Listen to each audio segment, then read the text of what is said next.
Dear students, अस्सलाम वालेकुम। आज हमारा टॉपिक है पंक्चुएशन। ये आपको U1 और U2 एग्ज़ाम में आएगा। पंक्चुएशन का इस्तेमाल हम कैसे करते हैं, जैसे कि हम पहला उठाएंगे टॉपिक कैपिटल लेटर।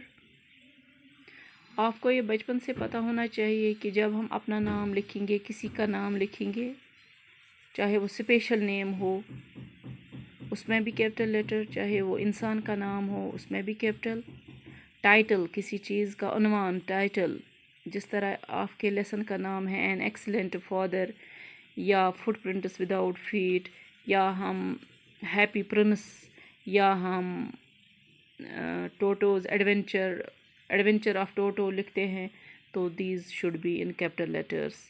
प्लेसेस किसी जगह का नाम, हफ्तों के नाम मंडे ट्यूसडे, ये भी होता है कैपिटल लेटर में।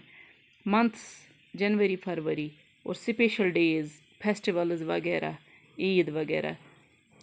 तो लैंग्वेजेस ये भी, रिलीजन, नेशन, बुक्स, फिल्म्स, ये भी कैपिटल लेटर में होना चाहिए। और सिर्फ कैपिटल लेटर में हम नहीं लिखते हैं कुछ चीज़ें। सीज़न आप बोलोगे कि डेज़ भी आया, मंथ्स भी आया, हॉलीडेज़ आया, स्प्रिंग समर ऑटम विंटर, ये इसको कैपिटल नहीं होता है।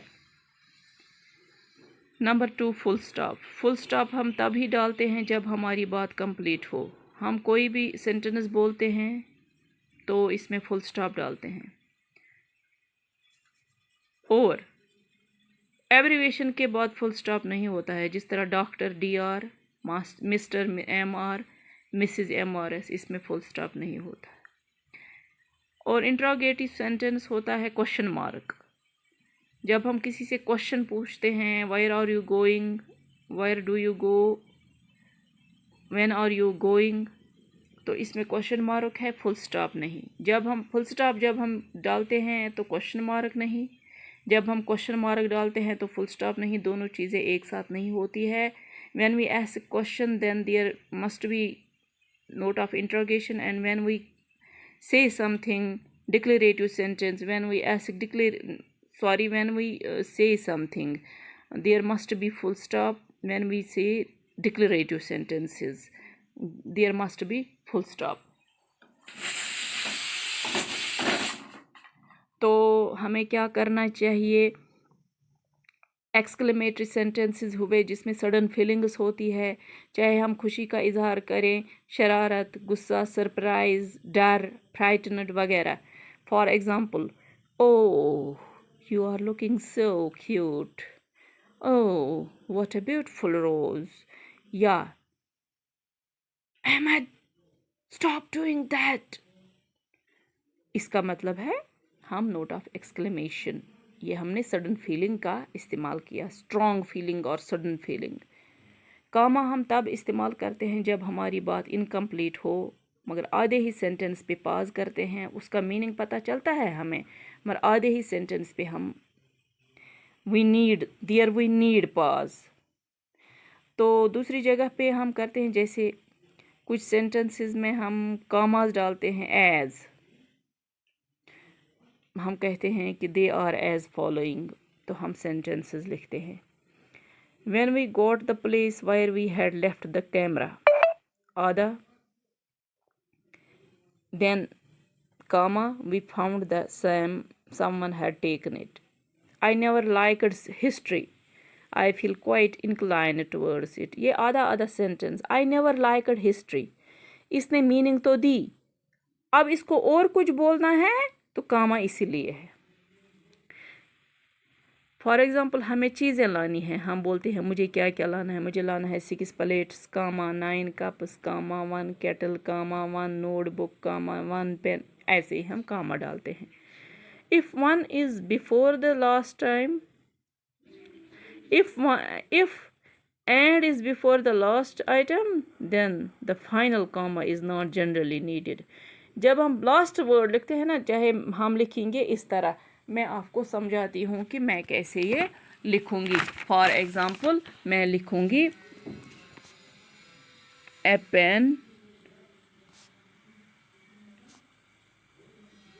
ए notebook, a cup, a plate.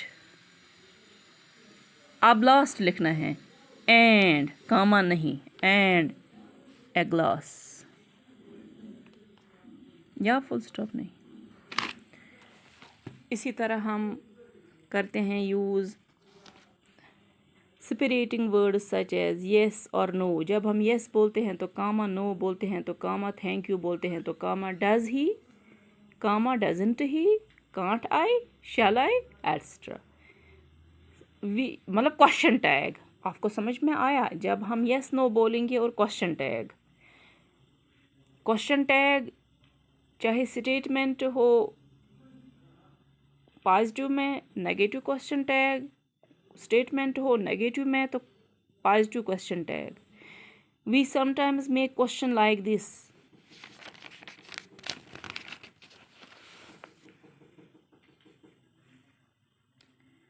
your brother likes football, your brother likes football, comma के बाद question tag, doesn't he. your brother likes football, इसमें पॉजिटिव स्टेटमेंट है तो क्वेश्चन टैग आएगा डजंट ही, क्या वो नहीं लाइक करता है। क्वेश्चन टैग आएगा नेगेटिव से, डजंट ही, इसका मतलब है डज नॉट ही। इसी तरह the underlined words are called question tag, मैंने बता दिया आपको। A question tag makes a statement into a question. A few other question tags are, isn't it? Aren't they? Don't you? Question tags are separated from the rest of the sentence by a comma.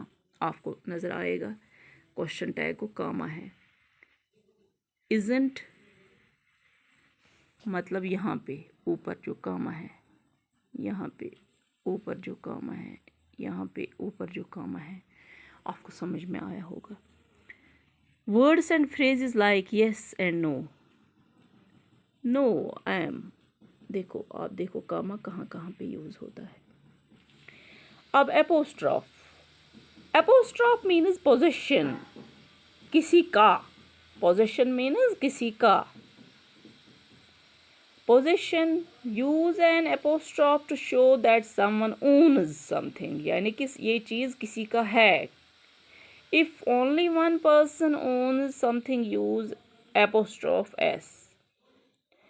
Rahim's car, Rahim's car, Rahim's car हम लिखेंगे इस तरह, देखो Rahim's car, रहीम की car.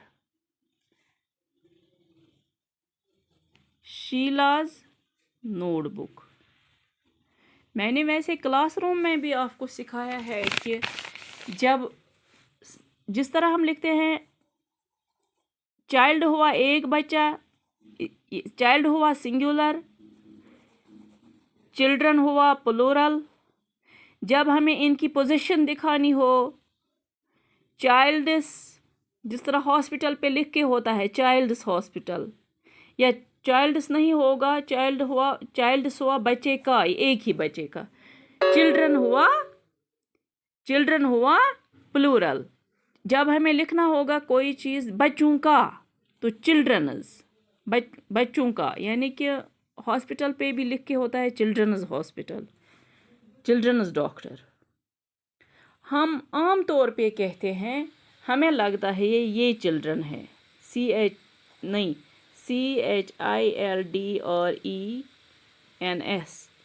Children's कोई word नहीं है, children's कोई वर्ड नहीं है।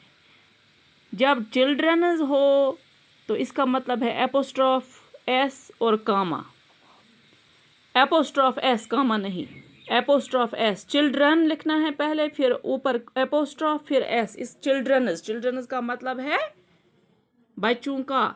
हम चिल्ड्रनस करते हैं, we people use childrens as plural of child. नहीं, that is not the case. Child is plural, child is singular, children is plural, and children means बच्चों का, चाइल्ड मीन्स बच्चे का। चाइल्ड एक बच्चा, चिल्ड्रन बहुत सारे बच्चे, और चिल्ड्रनस जो है ये बच्चों का। और ये वाला चिल्ड्रनस जो है, अगर हम एपोस्ट्रॉफ के बगैर लिखेंगे CHILDRENS DRENS चिल्ड्रंस ये कोई वर्ड नहीं है, इसलिए हम इसको क्रॉस लगाएंगे। चिल्ड्रंस हुआ बच्चों का, चाइल्ड्स हुआ बच्चे का, और चिल्ड्रंस। आई बात समझ में बेटा? हाँ, और हम दूसरी मिसाल आपको देते हैं कि हमें कहाँ कहाँ पे इस्तेमाल करना है। देखो डैश, डैश हम इस्तेमाल करेंगे। डैश आता है, डैश कहाँ पे इस्तेमाल है? Use a dash to introduce a comment और an explanation. Santosh Yadav reached at the summit of Mount Everest. ऐसे।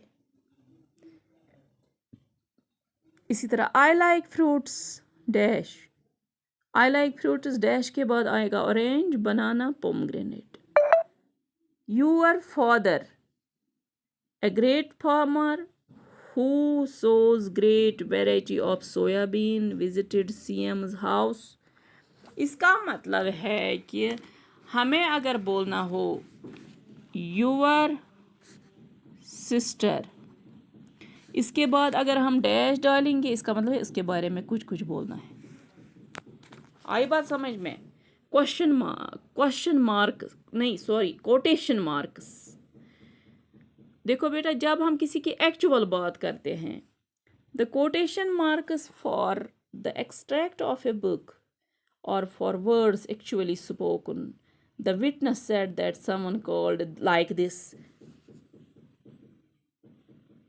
हस्बैंड। देखो, हम जब हम किसी की एक्चुअल बात रिपीट करते हैं, बातें रिपीट करते हैं, फॉर एग्जाम्पल देखो बेटा, जब हम बोलेंगे कि उसने ऐसा बोला, she told that like this, तेम वोन इत कन, कित कन वोन ना एक्चुअल वर्ड्स छ अस वनन। ओल्ड मैन, तेम वोन old man. she told like this, you are a bad girl, like this। जब हम किसी के एक्चुअल वर्ड्स दिखाते हैं, बोलते हैं, तो हम उसके एक्चुअल वर्ड्स कामाज में रखते हैं। इसी तरह तो brackets are useful for adding extra information. देखो, द फर्स्ट वर्ल्ड वॉर हमें बोलना है, तो इसकी एक्स्ट्रा जो हमने बोला वो ब्रैकेट में रखा। फॉर एग्जाम्पल मैं बोलूँगी